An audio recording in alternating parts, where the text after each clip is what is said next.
it's shown very much for Sweden that we can be more profitable in an environmental friendly, climate friendly time than we was in the old fossil dependent economy.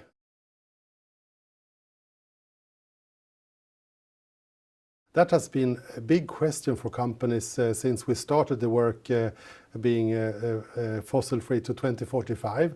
First of all, a lot of companies, they only talked about extra cost and loss of jobs, etc., etc. But when they started to evaluate their business, it's shown that they can actually earn more money from a changed set of transformation to carbon-free industry. For instance, the biggest challenge is for steel industry. And in Sweden, they started a project called Hybrid with the state mining company LKAB, a private company, SSAB, that makes steels, and the biggest power company in Sweden, electric company Vattenfall. And they started this project Hybrid a couple of years ago, and now they produced the first fossil-free steel in the world a couple of months ago. And actually, the demand for fossil-free steel in rest of industry, rest of Europe, rest of the world is so big. They actually now decided to make the change 15 years earlier than what they said in the start, because they can earn more money from selling fossil-free steel than what they actually do in competition with fossil steel. So actually for them and for many others, it's shown that when you make the change, the market are very good for new products. We divided into 22 programs together with the industry, and then we take business for business in a quite big scale, and we try to attack every problem together with the industry. For instance, electromobility, cars, trucks, etc. We are a huge producer of trucks and cars in Sweden, and they now say that they could change all the engines to 2030 to battery instead of fossil diesel gasoline driven cars and trucks. So what we did from government, we invested together with the industry in 3 electromobility centers where they can actually test and evaluate their products for batteries. So that started, and that was support from the state and support from the European Union. And together with the industry, we have now invested some 350 million in that technology change.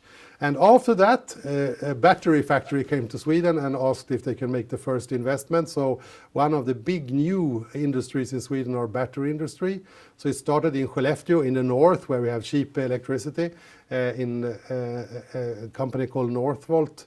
They are now building up a total new battery industry. They will employ about 3,000 people in the north, so that's a record for a new company. So the jobs the change create is actually more than the job that will be lost in the old fossil-dependent economy. So we're very optimistic.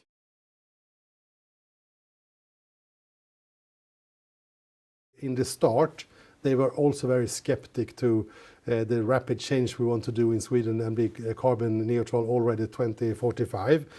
So they made a huge signing between employer and trade unions, and they asked the government to have a new support to be able to reskill midlife.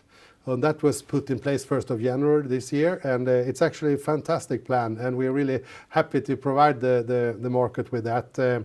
So a lot of people started in an industry, could be well-educated or blue-collar work.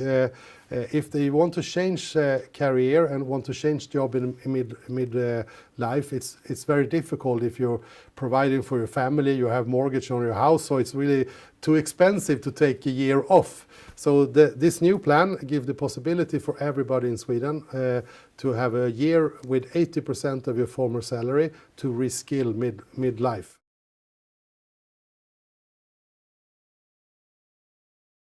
I think dialogue between trade unions are crucial, and it's so easy in Sweden, Norway, Finland, countries around here, to have a dialogue with the employers. And I want to say something quite crucial to some of my political friends also in Europe.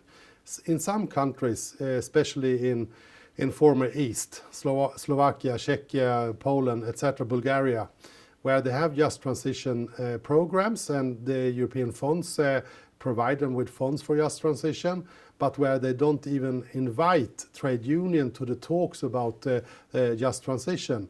And I think actually the European system should say to all the member countries, if you don't invite workers, if you don't invite the trade unions, I don't think you should be able to have money from the fund, because they must be part of this rapid transition of their economy. So that is something I want to say, and I feel strongly that we should always invite also the trade unions.